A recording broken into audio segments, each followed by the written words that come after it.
Om Gyanatimirandasya Gyananjana Shalakaya Chakshurmritam Yena Tasmai Shri Gurave Namaha. Gaurave Gaurachandraya Radhikaye Tadaraye Krishnaya Krishna Bhaktaya Bhaktaya Namo Namaha. Voilà, alors on disait qu'on allait parler un petit peu de Ramanujacharya, nous avons vu Shankaracharya. Alors là, on est dans, c'est pas l'hindouisme, puisque c'est pas le mot, les termes exacts, mais c'est la philosophie du Vedanta des Upanishads au Moyen Âge. Ramanujacharya, les dates sont du XIe siècle, certains disent XIIe siècle. Moi, les dates que j'ai, 1717, 1137. Alors, contrairement à Shankaracharya, il a vécu une très longue vie. Shankaracharya est décédé à 32 ans, il avait écrit je ne sais pas combien d'écrits. Ramanuja, lui, a vécu 120 ans. Alors, comme quoi, et même à l'époque, eh bien, on pouvait vivre des très, très longues vies. Il est né dans le sud de l'Inde et son nom d'origine, c'était Lakshman. Alors, il a aussi une naissance un peu miraculeuse, comme Shankaracharya. Et il va être appelé Ramanuja. En fait, c'est le même nom que Lakshman parce que Ram, c'est le dieu Ram, et Anuja, ça veut dire petit. Donc, petit Ram, c'est le frère qui s'appelle Lakshman. Hein? Et donc, dans l'épopée qui s'appelle le Ramayana, on dit aussi donc qu'il est Anantashesh. Alors, il y a la première image qui illustre, c'est l'iconographie. Vous voyez le serpent qui est derrière Vishnu, qui donc va être comme le support. Anantashesh, c'est celui qui supporte tous les univers et qui est aussi le lit sur lequel s'allonge Vishnu, que ce soit Mahavishnu, que ce soit Garbhodakshai Vishnu. Il s'allonge sur ce lit. Et donc, Anantashesh est venu, donc c'est une manifestation, c'est pas une incarnation plénière, on va dire, mais c'est une manifestation, Ramanuja, qui vient pour propager la bhakti, le culte de la bhakti. Donc, on nous dit qu'il était vraiment un prodige dans son enfance, qu'il a appris très rapidement toutes les règles de sanskrit. Donc, c'est des images qu'on connaît. Ça, c'est Vishnu. Voilà, donc le serpent a 1000 têtes. Là, il en a 5, mais parce que c'est difficile de faire toutes les 1000 têtes. La prochaine image aussi nous montre quand Balaram décide de quitter ce monde. Donc, la prochaine image, c'est le serpent Anantashesh qui sort de la bouche de Balaram. Le Krishna, quand il décide de quitter ce monde, il va abandonner un corps matériel, ce qui va faire dire à certains, ben voilà, c'est la preuve que Krishna, il n'est pas ce corps, il a pris un corps illusoire, il l'a laissé derrière. Mais en fait, Chaitanya Mahaprabhu explique à Sanatana Goswami que ça s'appelle des Maya Lila, c'est pour simplement rendre dans l'illusion les gens qui pensent cela. Mais dans le cas de Balaram, eh bien, on dit que le Anantashesh est sorti de son corps et donc il n'était pas différent. Alors, il n'y a pas de corps de Balaram qui restait derrière. La prochaine image est aussi en rapport avec Anantashesh. C'est lors d'une installation, lors de la création d'un temple. Là, on a Srila Prabhupada à Bombay. Donc, il est en train de pointer du doigt. Vous voyez tout en bas, à côté de l'échelle, il y a une petite une forme, et c'est Anantashesh. On met donc une mourti d'Anantashesh avant de construire un temple, parce que c'est lui qui va supporter le temple. Et donc, voilà la grandeur d'Anantashesh, c'est un peu Bhagavan bis. Il est Bhagavan, c'est Bhagavan qui aide, en plus, il est le serviteur de Vishnu, de Krishna, de Rama. À chaque fois qu'il vient dans une incarnation, il vient lui aussi. Et donc voilà, Ramanuja, il est la manifestation de ce Baladev, Balaram, Anantashèsh, c'est le même. Et puis, donc, j'étais en train de dire qu'il a appris très rapidement, comme tous les autres acharyas, il était très doué. Il a appris très rapidement, en tant qu'enfant, les Écritures. Et à un moment donné, lorsqu'il est jeune homme, eh bien, il a entendu parler d'un espèce de pandit, quelqu'un d'un lettré, qui habitait à Kanchipuram. Et donc, il a déménagé avec sa femme. Bon, ils se sont mariés tôt avec sa femme dans cette ville pour rencontrer son futur gourou qui s'appelait Yadava Prakash. Et il va donc recevoir l'instruction de Yadava Prakash, mais ça ne va pas lui plaire, cette instruction, parce que Yadava Prakash est quelqu'un qui suit Shankaracharya. Donc, on se rappelle que Shankaracharya, c'était le 6e ou 7e siècle, il y a quand même assez longtemps avant, presque 6 siècles de différence. Mais c'était lui qui dominait la scène, disons, philosophique, tout comme aujourd'hui. Encore, Shankaracharya, beaucoup de gens confondent les Upanishads ou le Vedanta avec Shankaracharya. Lorsqu'on parle de Vedanta, tout de suite, ils ont en tête l'Advaita Vedanta de Shankaracharya, c'est lui qui est le plus connu. Mais il importe quand même de souligner que les travaux de Ramanujacharya, ne serait-ce qu'en France, il y a eu plusieurs sanskritistes qui ont traduit des textes de Ramanujacharya et qui ont considéré que Ramanuja était l'égal de Shankaracharya dans le côté théiste, c'est-à-dire qu'il présente, eh bien, Brahman, c'est une personne, Purushottama. Et donc, très rapidement, il y a eu comme des dissensions entre les deux, le gourou et son disciple. Et quand, par exemple, Yadava Prakash était en train d'expliquer que Brahman est partout et qu'il n'y a rien d'autre que lui, Ramanuja rétorqua, non, il ne peut pas y avoir, Brahman est partout, mais ça ne veut pas dire qu'il n'y a plus de diversité au sein de Brahman. Et il donne l'exemple d'un oiseau qui rentre dans une forêt, un oiseau vert, une perruche par exemple, qui rentre dans une forêt toute verte, on ne le voit plus, parce que le vert se confond avec le vert, mais en fait, ça ne veut pas dire que l'oiseau a disparu et qu'il est devenu un dans la forêt. De même, lorsqu'on regarde la mer, on a l'impression d'une uniformité, mais quand on plonge, il suffit d'avoir un masque, hein, pour voir qu'il y a une diversité dans la mer, des poissons et des algues, et des rochers, des coraux, toutes sortes de choses dans la mer, et en apparence, elles sont un. Et donc, il lui donne cet argument, et ça ne plaît pas très bien à Yadava Prakash, il ne comprend pas très bien ce genre d'argument. Et un jour même, Yadava Prakash était en train de se faire masser la tête par Ramanuja.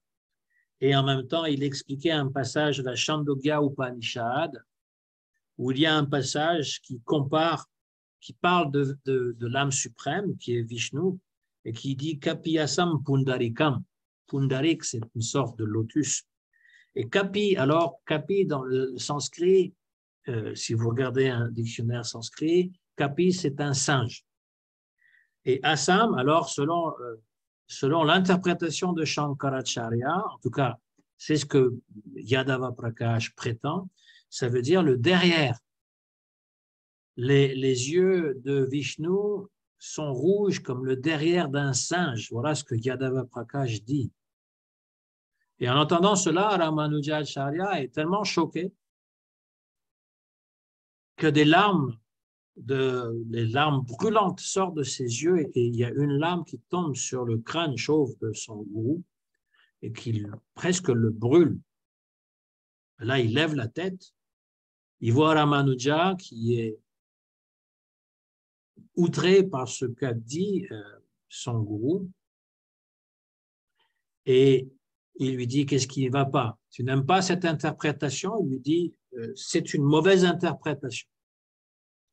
En fait, dans ce verset, Kapi Assam, bon, là c'est là le problème, là,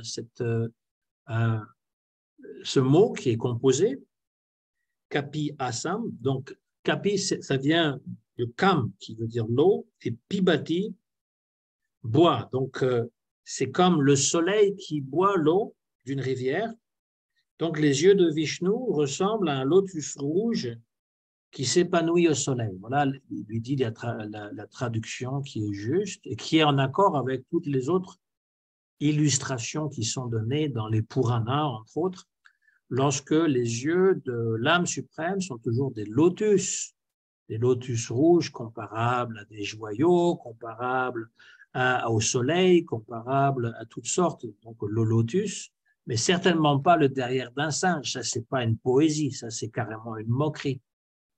Et il explique en plus que ce mot kapi, qui veut dire d'habitude le singe, mais qui ici doit être compris comme kampi, c'est-à-dire celui qui boit, c'est-à-dire le soleil, eh bien, c'est ce qu'on appelle dans la grammaire un apax. Un apax est un mot rare qui peut par exemple, n'apparaître qu'une seule fois dans le texte. On utilise un mot dont on ne connaît pas tellement l'usage, parce qu'il est justement, c'est un mot rare, et donc il l'explique de cette façon-là. Et Yadava Prakash, dans son fort intérieur, il a bien compris que cette explication tient plus la route que la sienne. Mais comme toute personne qui n'est pas honnête, lorsque vous présentez une logique à quelqu'un qui ne veut pas l'accepter, qui a peur de perdre la face, eh bien, ça le met en colère. Au lieu d'apprécier en disant « Ah, bravo, je n'avais pas pensé à ça », la personne se met en colère. Et là, il ne manifeste pas nécessairement sa colère, c'est une colère froide, parce qu'il ne dit rien, mais dans son cœur, il projette de faire assassiner son disciple, Ramanuja. Voilà un gourou qui finalement, qui sont prêts à assassiner leurs disciples ou à les exploiter. Ce n'est pas vraiment des gourous qu'il faut suivre. Mais Ramanuja, il a un cœur simple, il ne voit pas ça. Et donc, le lendemain, son gourou lui dit, on va faire une expédition, un pèlerinage dans les Himalayas. On va partir pour 1 semaine, 10 jours, enfin plus que ça, parce qu'ils partent à pied. Donc, j'imagine que c'est plusieurs mois. Hein. Ça ne peut pas être 1 semaine, 10 jours, effectivement. Ils partent du sud de l'Inde pour aller dans le nord de l'Inde. Les gens, à l'époque, pouvaient marcher. Chaitanya Mahaprabhu, quand il est allé faire le tour de l'Inde, en partant du Bengale, eh ben, il est allé à pied, n'est-ce pas? Et vous voyez, quand même, le sous-continent indien, c'est beaucoup plus grand que la France.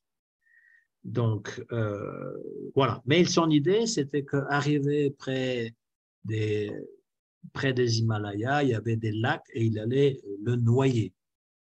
Il allait, je ne sais pas comment, prendre des personnes fortes, lui maintenir la tête sous l'eau. Et donc, sous prétexte de faire un pèlerinage, c'était pour le faire assassiner. Mais Govinda, un ami de Ramanuja, qui deviendra son disciple par la suite, l'avertit. Et donc, il arrive au cours du voyage à se cacher et s'enfuir. Et il va revenir. D'ailleurs, il y a une histoire assez particulière parce qu'il se cache quelque part. Et puis, il n'a pas du tout besoin de revenir sur ses pas parce qu'il se cache dans une cave. Et quand il sort de la cave, il se retrouve dans la même ville qu'il avait quittée plusieurs jours avant, par une sorte de magie. Donc, il est de retour dans sa ville et quand son gourou revient de ce soi-disant expédition dans les Himalayas, plusieurs mois plus tard, il est effrayé de voir que Ramanuja est toujours en vie parce que, vous savez, si on a des mauvaises pensées, eh bien, on pense que les autres ont des mauvaises pensées. C'est un peu comme le paranoïaque. Le paranoïaque, il a tellement peur que vous l'agressiez que c'est lui qui vous agresse. Ou encore, la personne qui pense toujours qui est un voleur, il va avoir tendance à voir tous les gens autour de lui comme des voleurs. Et donc, Yadava Prakash, puisqu'il avait voulu assassiner son disciple, il pense que celui-ci va, à son tour, vouloir se venger. Mais il n'en est rien. Ramanuja Acharya se prosterne devant son gourou et son gourou donc devient tout gentil. Il le reprend avec lui, il va continuer donc à l'instruire. Mais l'instruction n'aura pas changé, elle sera toujours de la teneur de Shankaracharya, c'est-à-dire impersonnelle. Et donc, un jour, Yadava Prakash est en train d'enseigner, expliquer sur certaines, ce que Shankaracharya appelle des Mahavakya, grandes paroles. En fait, c'est des petits textes, des petites phrases qui sont sorties des Upanishads, qui résument l'ensemble de ce que l'Upanishad veut dire. Donc, l'une d'entre elles, c'est Sarvam Karvidam Brahma. Tout est Brahma. Ensuite, Nena Nanishti Kinshana. Il n'y a rien, Brahman ne peut pas être duel, il n'y a pas de différence en Brahman. Et là encore, Sri Ramanujacharya, il va donner en fait les explications qui pour lui sont plus plausibles que celles de dire que tout ne fait qu'un. Hein? Il va dire que si on lit, parce que voilà, lorsqu'on sort une phrase de son contexte, eh bien, elle ne reflète pas l'esprit général du texte. C'est-à-dire que si j'oublie ce qui se passe avant, ce qui est écrit avant, ce qui est écrit après, eh bien, la phrase en question ne dit pas le tout du texte. Donc, Ramanuja, il dit, Sarva Karvindam Brahma, c'est bien beau, mais c'est suivi par cet univers est né dans Brahman, il évolue dans Brahman, il retourne en Brahman, le fameux Brahman qui est l'absolu, on va dire, c'est comme ça qu'on l'appelle. Et il explique comment les choses en ce monde sont réelles, mais elles sont pénétrées par Brahman, par Purusha, comme des perles sur un fil. Cet exemple qui est donné aussi dans la Bhagavad Gita, au chapitre 9, Krishna dit que tout est enfilé sur lui comme les perles sur un fil. C'est-à-dire qu'il traverse, il est la conscience. Si vous voulez comprendre un peu plus, d'ailleurs dans le Vishnu Purana, ça c'est un Purana qu'affectionnait Ramanujacharya et son gourou, pas Yadava Prakash, mais son gourou qui sera Yamuna, qu'il ne connaîtra que très peu de temps. Eh bien, il y a plusieurs exemples dans le Vishnu Purana. Suprême entre les suprêmes, suprême absolument, suprême soi, il demeure en soi-même, sans caractère spécifique qui le limiterait, telle la forme, la couleur, etc. Exemple de déclin, de destruction, de modification, de croissance, de naissance, il est le seul dont on puisse dire « il est ». Il se tient partout, tout se tient en lui. Aussi, ceux qui savent le nomment-ils Vasudev. Alors, Vasudev, c'est un nom de Vishnu. C'est aussi un nom de Krishna, qui est le fils de Vasudev. Mais Vasudev, l'étymologie, en fait, le sens étymologique de Vasudev, c'est celui qui pénètre tout. Vishnu aussi, Vishnu veut dire aussi celui qui se répand partout. Et donc, partout, en fait, la conscience suprême est présente, mais on ne la voit pas. Comme le fil qui traverse les perles sont comme dans un collier, on ne voit pas le fil. On sait, nous, qu'il y a un fil, mais pour ceux qui ne savent pas, les perles sont magiquement, elles tiennent magiquement ensemble. Et donc, le monde, les planètes, tout ce qui se passe d'extraordinaire dans ce monde, et la science moderne a montré qu'il y avait encore plus de choses miraculeuses et extraordinaires, hein, que l'univers était plus grand qu'on croyait, eh bien, toutes ces choses peuvent quand même être résumées en disant, eh bien, tout est ordonné parce qu'il y a un fil conducteur et c'est Vishnu. Donc, il expose une philosophie qu'on appellera plus tard Vishishta Dvaita. Advaita, c'est la philosophie de Shankaracharya, il n'y a qu'une réalité, c'est Brahman, la réalité spirituelle, tout le reste est illusoire.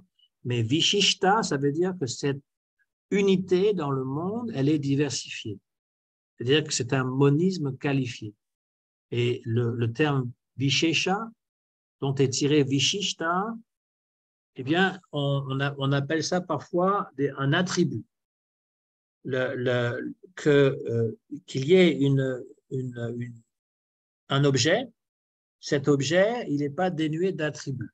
En fait, c'est une théologie assez classique. On la retrouve aussi chez les théologiens catholiques du Moyen-Âge, à savoir que Dieu n'est pas séparé de ses attributs tels que la bonté, tels que l'omniscience, tels que l'omniprésence, tels que l'omnipuissance, et puis d'autres qualités. Toutes les qualités qui sont les plus belles lui appartiennent. Et donc, pour illustrer quelque chose de cette unité avec la diversité, qui n'est pas un Beda comme la philosophie de Chaitanya Mahaprabhu, mais qui est un Vishishta Dvaita, eh bien, on donne l'illustration, par exemple, d'une chaise. Eh bien, une chaise, on sait à quoi ça ressemble. Il y a un dossier, il y a quatre pattes, il y a donc pour s'accouder, etc., les accoudoirs ou non. Et puis, cette chaise, eh bien, elle est dans la pensée, elle est unique, mais en fait, il y a une diversité de chaises, puisqu'il y en a qui sont faits en plastique, il y en a qui sont faits en bois, il y en a qui sont faits dans d'autres matériels, il y en a qui ont des couleurs, qui sont rouges, qui sont blanches, qui sont noires. Et puis, il y a la robustesse.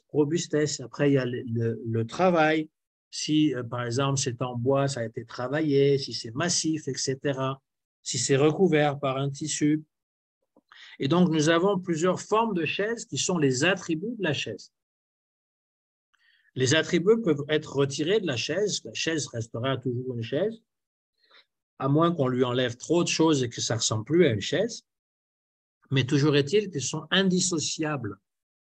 Surtout dans Bhagavan, dans Vishnu, les attributs qui sont les siens sont indissociables de sa personne. Voilà ce qu'enseigne Sri Ramanujacharya. Ça ne plaît pas du tout à Yadava Prakash.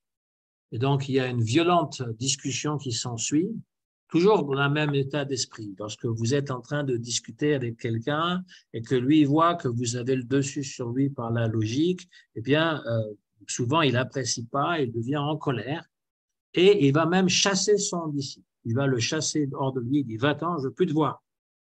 Ramanujacharya se prosterne devant son gourou avant de partir et puis, eh bien, il va être à la recherche d'un nouveau gourou. Alors un jour, en fait, il entend la récitation du Stotra Ratna. Le Stotra Ratna est un tout petit recueil de prières, Stotra. Ratna veut dire le joyau des prières qui a été écrit par Yamuna Acharya. Yamuna Acharya était le Mahant du temple de Sri Rangam. Le Mahant, c'est celui qui préside, on va dire, c'est le chef de file.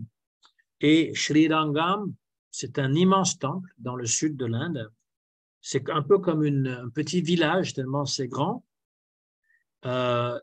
C'est bâti de façon massive et il y a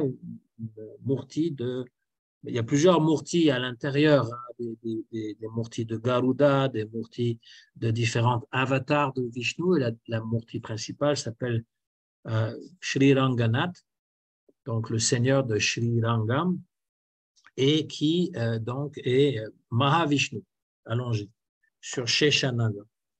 Et donc, il a écrit des merveilleux poèmes à la glorification de Bhagavan Vishnu, et quand il entend cela, Ramanuja est tellement émerveillé par la poésie que ça l'attire. Il va aller parler à celui qui récite ses stotram, qui va lui dire, ben voilà, c'est Yamunacharya qui vit à Sri Rangam. Donc, c'est quelques jours de marche de là, et ils décident tous les deux d'aller à Sri Rangam pour rencontrer le fameux Yamuna. Mais Yamuna était assez âgé à cette époque, et il avait contracté une sorte de maladie. Et quand ils arrivent à Sri Rangam, eh bien, le vénérable Yamuna Acharya venait juste de mourir.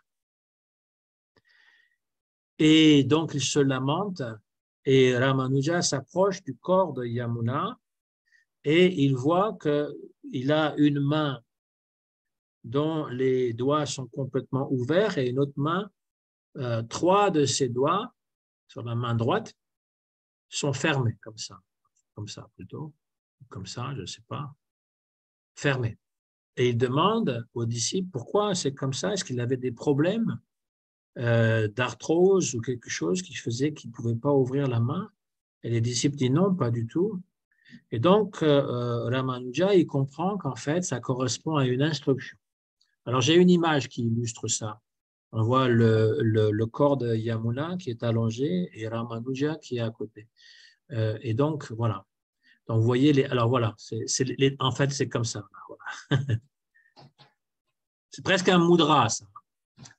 Et donc, Ramanujacharya, il comprend que c'est une instruction qui lui est donnée, qu'il y a 3 vœux qu'il devrait réaliser. Et donc, la première chose qu'il dit, c'est que je vais écrire un commentaire au Vedanta Sutta. Ça s'appelle le Sri Bhashyam. Et donc, quand il dit ça, il y a un des doigts de Yamuna qui s'ouvre. Et puis, deuxième vœu, il dit, j'accepterai l'ordre du sannyas, je prêcherai partout la philosophie de Vishishta,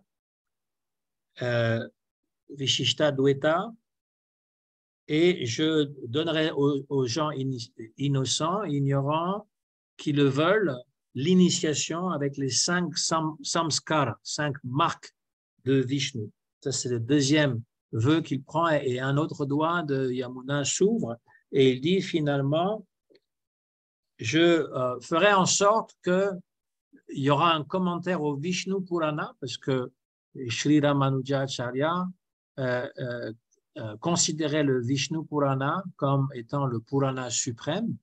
Il ne parle pas du Bhagavad Purana, il parle juste du Vishnu Purana. Et donc, il dit, je ferai une espèce de dictionnaire du Vishnu Purana, et en même temps, je préserverai la tradition du Divya Prabandham. Le Divya Prabandham, c'est un recueil de plus de 4000 versets qui sont attribués aux Alvars. Les Alvars, c'était des personnes qui vivaient il y a très très longtemps et qui ont écrit dans une langue tout à fait accessible des poèmes dédiés à Vishnu, dédiés à Krishna, dédiés à Ram. Et donc, c'est une des traditions de la lignée de Yamunacharya. Alors, pour revenir, expliquer un petit peu, alors le troisième doigt se déplie, et donc Ramanuja a compris que c'est ce que son gourou voulait, parce qu'il l'accepte comme son gourou, même si celui-ci, eh bien, n'a pas pu lui donner les mantras. Et 5 samskaras que j'ai dit, donc on prêchait la philosophie Vishishta Dvaita en initiant les personnes avec 5 samskaras. Alors, le mot samskara a plusieurs significations. Ça peut être des choses mentales, des impressions mentales, mais c'est aussi des étapes de la vie. Nous avons un samskara dipika écrit par Gopal Bhatta Goswami, qui était dans la lignée de Ramanujacharya d'ailleurs, et qui donc parle de différents passages de la vie. C'est des rites de passage, on va dire. Et le premier, c'est Garbhodana Samskara, c'est-à-dire avant la conception, eh bien, il y a une purification du mental pour l'homme et la femme. Voilà. Après, on a plusieurs autres samskaras, comme la première nourriture de l'enfant, première nourriture solide, je veux dire, raser la tête aussi de l'enfant. Mais les samskaras les plus importants, c'est Upayana, l'initiation brahmanique, on donne le cordon sacré. Voilà, c'est juste pour donner un exemple de ce que veut dire samskara. Dans la lignée de Ramanuja, qui a débuté avec Yamuna, en fait, eh bien, il y a 5 samskaras majeurs. Vous allez voir, c'est très proche de ce qu'on pratique, puisque la première, c'est recevoir un nom sacré, Divyanam. Le nom qui sera reçu d'initiation sera un nom sacré pour nous commémorer Vishnu ou Lakshmi si on est une femme, etc. Ensuite, on décore le corps avec du tilak. Alors, le tilak de Sri Ramanuja est beaucoup plus gros, hein, on verra tout à l'heure. Chanter le nom, le mantra Om Namo Narayana, ça c'est le mantra par excellence pour la tradition de Sri Ramanuja. Donc, réciter le saint nom. Alors, une chose qui est assez particulière que nous, on ne fait pas, c'est de tatouer au fer rouge les insignes de Vishnu, c'est-à-dire la conque, le lotus, le chakra et la masse. Donc, ils sont tatoués sur les bras, sur les épaules, pour les hommes. Et puis, adorer la Murti, essentiellement la Shalagram Shila, qui est une manifestation de Vishnu dans la pierre. c'est une ammonite, hein, c'est un fossile. Voilà. Donc ça, c'est les 5 samskaras à suivre dans la tradition de Ramanuja. Donc recevoir un nom sacré, euh, réciter le mantra Om Namo Narayan, décorer le corps avec du tilak, être tatoué avec les signes de Vishnu et adorer la Murti. Donc on fait toutes ces choses sauf être tatoué au fer rouge, évidemment.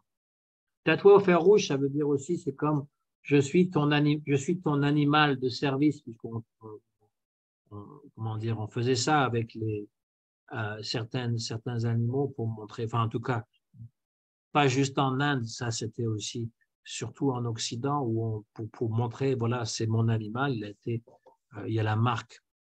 Et donc quand on se marque soi-même, ça veut dire qu'on appartient à Vishnu. La deuxième remarque, c'est à propos de ces fameux alvars.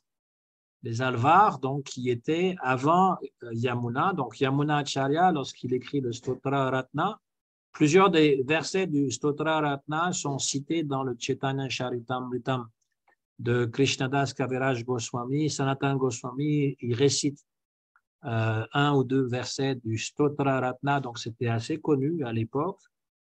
Et avant, donc dans ce livre, Stotra Ratna, Yamuna Acharya mentionne le fait que son grand-père, Nata Muni, donc il était l'initiateur de la philosophie Vishishta, Nata Muni, ensuite Yamuna Acharya, ensuite Ramanuja Acharya qui a repris le flambeau et qui a fait connaître cette philosophie partout dans le monde. Parce que la mission Swaminarayan, par exemple, qui construit des grands temples un peu partout, à Delhi, mais aussi en Occident, font partie de Ramanuja Acharya. Mais avant eux, avant les Acharyas, il y a eu les Alvars. Les Alvars, ce sont des saints. Il y avait des femmes parmi eux. Il y avait des rois ou aussi des Shudras. Et la tradition leur donne c'est dans une antiquité très, très, très, très lointaine. Alors que pour les sanskritistes modernes, ils disent que c'est assez récent. Srila Prabhupada, il avait l'habitude de réciter un verset d'un de ces alvars qui s'appelait Kula Shekhar Alvar, qui était un roi près de Kerala et qui a écrit le Mukunda Mala Stotram, c'est-à-dire une prière qui est faite comme une guirlande autour du cou de Mukunda. Donc Mukunda, c'est Krishna. Et Srila Prabhupada, plusieurs fois, parfois dans une même journée, il pouvait réciter ce verset en allant aux toilettes ou en se promenant. Il avait une manière toute spéciale de le réciter. Krishna Tvadiya Parapankaja Panjarantam Adyeta Vishatume Manasarajamsa Prana Prayana Samaya Kapapatapite Kanto Varuna Ravido Smaranam Kutaste. Je ne le chante pas aussi bien que lui. Oh, maintenant que je suis vieux, j'espère que je vais pouvoir me souvenir de Krishna. Je préférerais mourir aujourd'hui que je suis encore jeune, pas trop vieux, parce que quand je serai très, très vieux, eh bien, ma gorge sera nouée avec l'air, le mucus et toutes sortes de choses. Et moi, tout ce que je voudrais, c'est pouvoir enrouler mon mental comme fait le cygne quand il enroule son cou autour d'une tige de lotus. Voilà la traduction maison de ce verset superbe qui fait partie du Mukunda Malastotram. Et puis, il y a d'autres exemples des grands alvars où ils décrivent leur relation amoureuse avec Krishna sous la forme d'être une gopi. J'ai déjà parlé des alvars quand j'étais dans le sud de la France. Il y a eu un séminaire sur plusieurs jours sur les alvars. Il y a une histoire que j'aime bien en particulier, c'est celle de Goda. On l'appelle aussi Andal en sanskrit. En fait, c'est une jeune fille qui a été trouvée par son père, un peu d'une naissance miraculeuse. Et quand elle est devenue à l'âge de la puberté, son père commençait à vouloir trouver des prétendants pour la marier parce que dans cette Inde médiévale, il n'était pas bon de laisser les jeunes filles grandir et se laisser séduire par toutes sortes de gens. C'est ça l'idée. Et elle n'était pas du tout intéressée par le mariage. Elle aimait servir Sri Rangam, Ranganath, au temple de Sri Rangam. Donc c'était un très très vieux temple, parce qu'on dit qu'Andal a vécu il y a des milliers d'années. Bon. Et donc un jour, elle faisait des guirlandes pour la divinité, et son père l'a vue en train de passer autour de son propre cou cette guirlande. Elle s'est enguirlandée, on va dire. Et il était choqué, il dit, mais ça ne se fait pas, si on doit offrir la guirlande à Bhagavan, on ne peut pas la mettre sur soi-même. Donc, tu ne peux pas l'offrir. Elle est contaminée. Je vais faire une autre guirlande. Donc, il fait une autre guirlande, il va l'amener près de l'autel, il la met autour du cou de Ranganath, mais celle-ci se casse, le fil casse, elle tombe à terre. Il va refaire la guirlande une deuxième fois, la même chose, 3 fois. Il fait la guirlande et elle tombe à terre. Et donc, il est un peu en détresse. Il dit, mais qu'est-ce qui se passe? Pourquoi je n'arrive pas à faire du service aujourd'hui?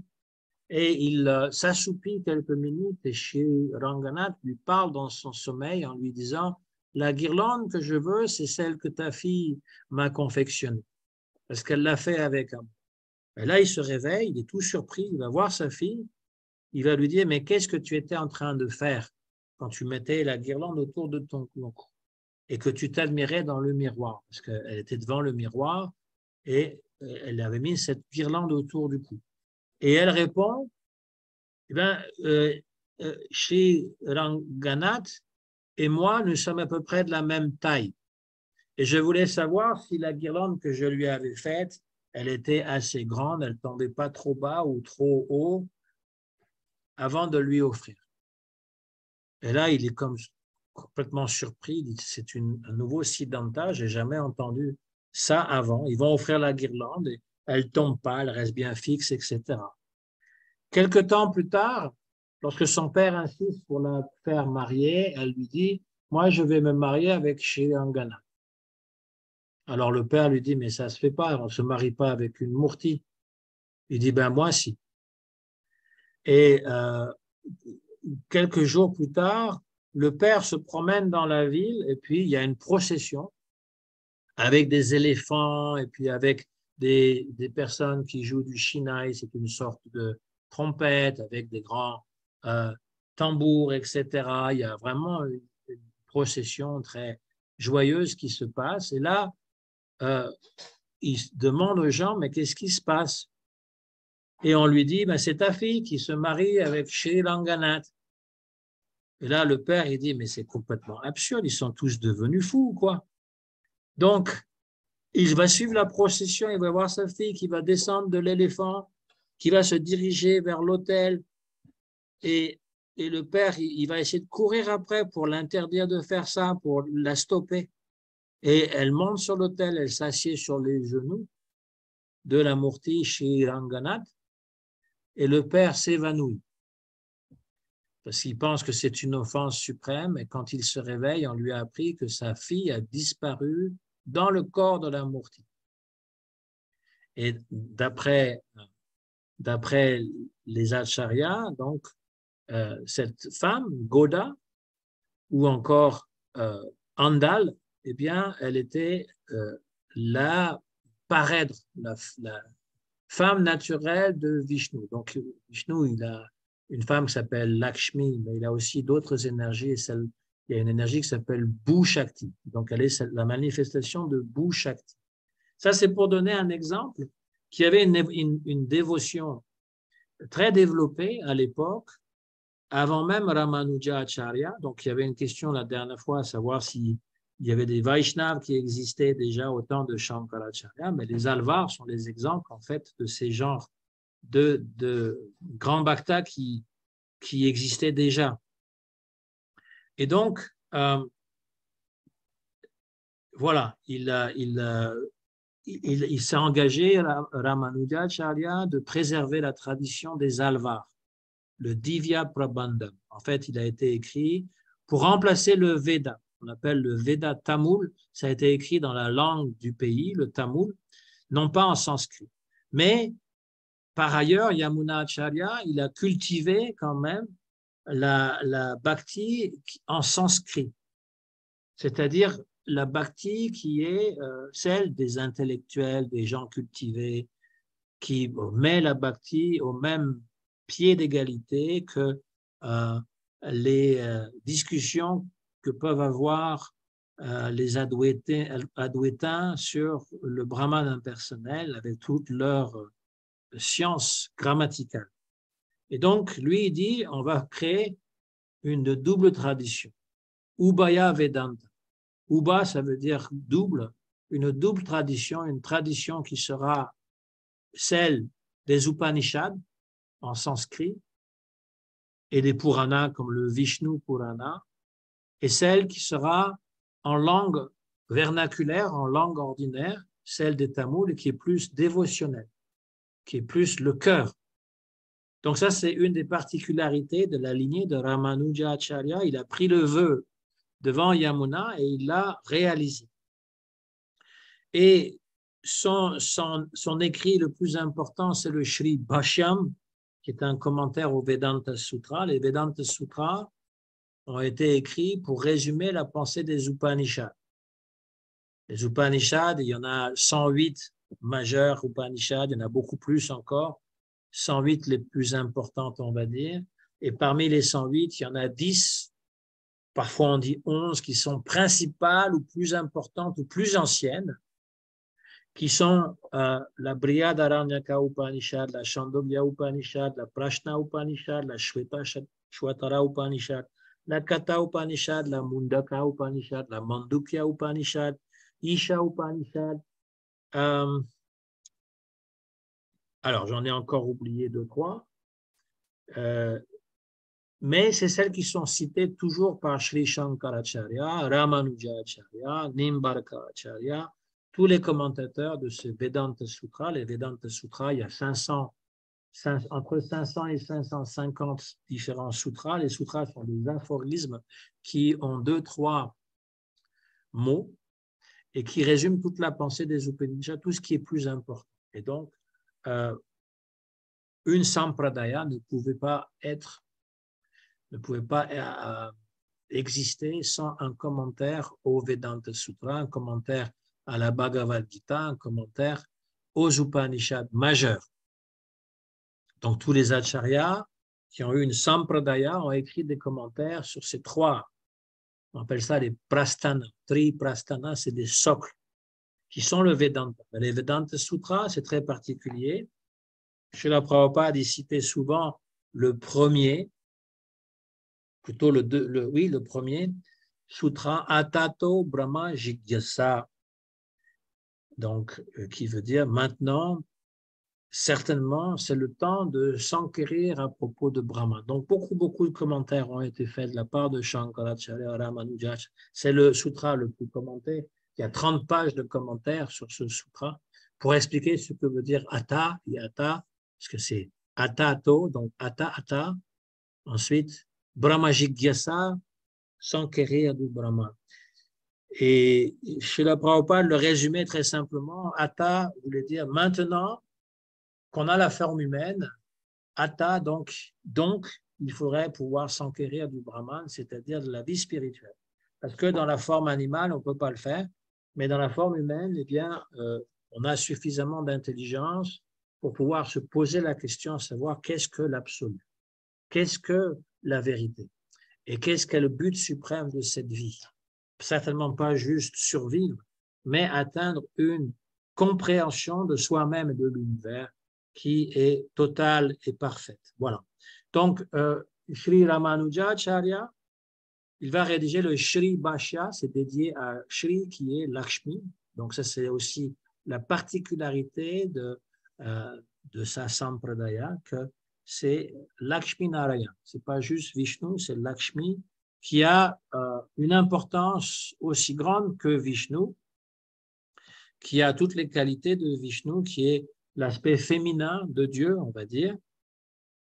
mais pas comme l'est la Vierge Marie par rapport au Christ, parce que elle est mère. Bon, après, je ne vais pas rentrer dans les détails. Je sais qu'elle a acquis les attributs d'une déesse, cette Vierge Mère. Mais disons que là, c'est vraiment la femme de Vishnu qui partage les mêmes attributs que Vishnu, c'est-à-dire qu'elle n'a pas de corps matériel et elle ne peut pas tomber dans l'illusion. Ce n'est pas possible. Alors, les catholiques, ils diront aussi pour la Vierge Marie. D'accord, ça c'était juste un petit exemple pour montrer que lorsqu'il s'agit de Vishnu, c'est ce qui a le plus élevé qu'on puisse penser de la divinité, parce que dans Vishnu, et on le verra avec Madhvacharya, tous les noms des autres dieux sont contenus. Il englobe tout. Et l'autre chose de particulier, c'est que Ramanujacharya, il va citer les autres acharyas de type théiste qui ont existé avant lui. Il nomme Tanka, Gaudev, Karpadin, Baruchi, Dravidacharya, mais c'est particulièrement le commentaire de Bodhayan Acharya qu'il retient, donc Bodhayana. On ne sait pas quand est-ce qu'il a vécu, on n'a pas non plus les écrits qu'il a laissés, mais à l'époque, puisqu'on n'avait pas l'Internet, on n'avait pas non plus l'imprimerie, on écrivait tout à la main, on recopiait. Et donc, il y avait une copie du manuscrit du Bodhayan Tika, donc le commentaire au Vedanta, qui existait dans un monastère bouddhiste près des Himalayas, donc au Cachemire. Et donc, Ramanujacharya a fait le voyage jusqu'au Cachemire pour aller récupérer ce manuscrit. Il a réussi à le trouver, mais sur le chemin du retour, parce qu'il l'a dérobé, eh bien, les bouddhistes l'ont rattrapé et ont repris le manuscrit. Et donc là, il s'est lamenté en disant, voilà, j'avais le commentaire idéal pour pouvoir m'inspirer et écrire mon propre commentaire, mais il a été dérobé. Et donc là, j'ai plus rien. Mais son disciple Kuresh lui dit, Maître, tu n'as pas à t'inquiéter, j'ai eu le temps de lire ce manuscrit et je l'ai retenu par cœur. Alors, c'est ce qu'on appelle le phénomène de Shruti Dara. Shruti Dara, c'est quelqu'un qui peut se rappeler de tout simplement en l'ayant lu une seule fois. C'est assez rare de nos jours parce que notre concentration est toujours, elle est toujours diluée dans la distraction. Il y a trop de choses. Puis notre mémoire, elle est dans l'ordinateur ou dans le téléphone. Si on perd la mémoire de son ordinateur, de son téléphone, on n'a plus rien dans la tête. Ou alors on a les quelque chose qui nous reste, mais on n'a pas cette capacité à avoir une très bonne mémoire. À l'époque, puisqu'il n'y avait pas toutes ces machines, eh bien, les gens avaient une mémoire beaucoup plus grande que c'est le cas aujourd'hui. Et donc, grâce à son disciple, il a pu rédiger le Sri Bhashya.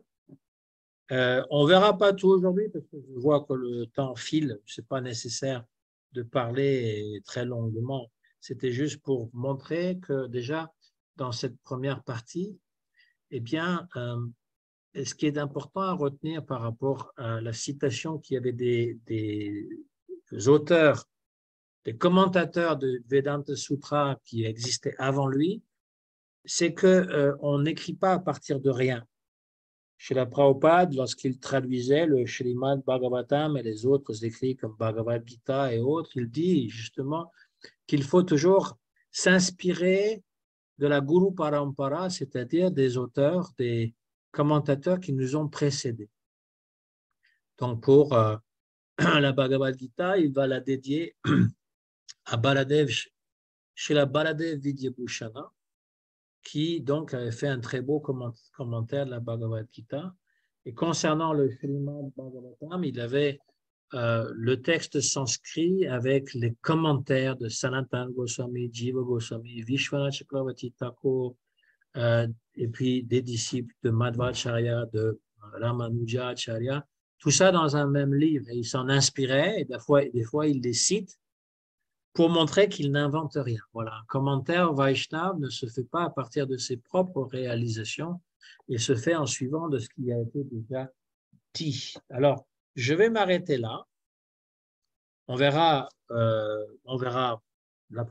une prochaine fois, on verra la suite, parce que Sinon, ça va devenir un peu long et peut-être un peu rébarbatif pour certains. Donc, je ne voudrais pas que vous vous ennuyiez. S'il y a des questions, par contre, mais je suis prêt à y répondre, ou des commentaires, je suis prêt à les prendre aussi. Allez, Paul, merci beaucoup, Prakash. Bon, Moi, j'avais une petite question qui est peut-être pas précise pour aujourd'hui, mais il y a une personne ici qui a partagé une émission qui est passée sur Arte sur les food trucks, enfin un gros food truck en Inde là qui est fait qui a été inspiré par ISKCON et par Bhopal. Et ils parlaient ils ont un peu fait une généralité. Bon, il y a beaucoup de religions, tout ça, etc.,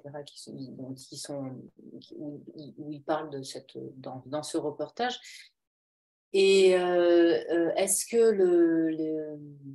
le mouvement Hare Krishna, donc les Vaishnavas, sont une branche de l'hindouisme? Est-ce que c'était c'est... la question? Oui, parce que c'est ce qu'ils ont dit dans le reportage. Donc, Ils ont dit que c'était une branche de l'hindouisme? ouais, Oui, ben, on peut l'appeler comme ça parce que c'est plus facile pour les gens à comprendre, bien sûr.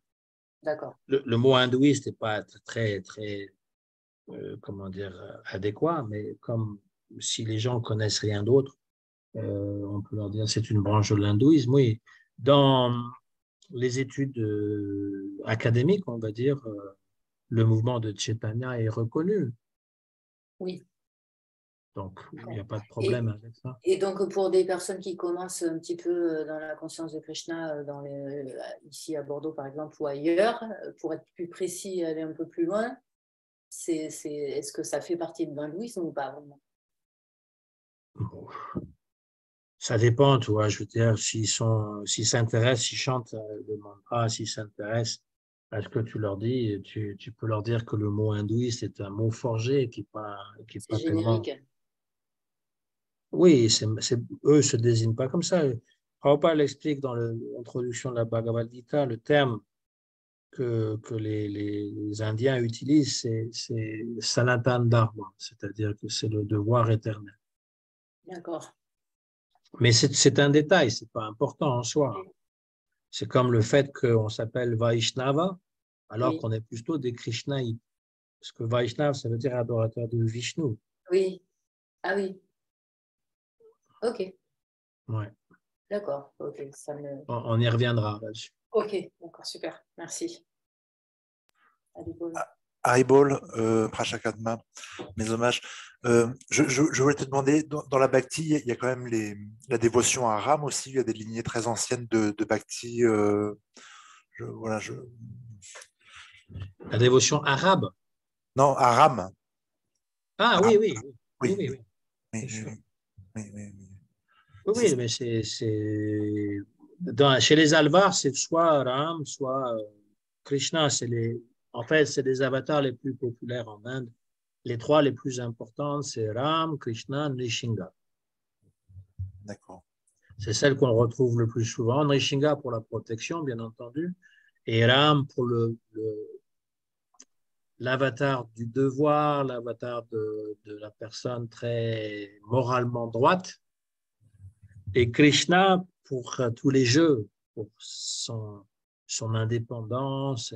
Et puis, bon, il y a aussi la Bhagavad Gita qui est énoncée par Krishna. Mais la dévotion à Ram, bien sûr, elle existe toujours. Hein.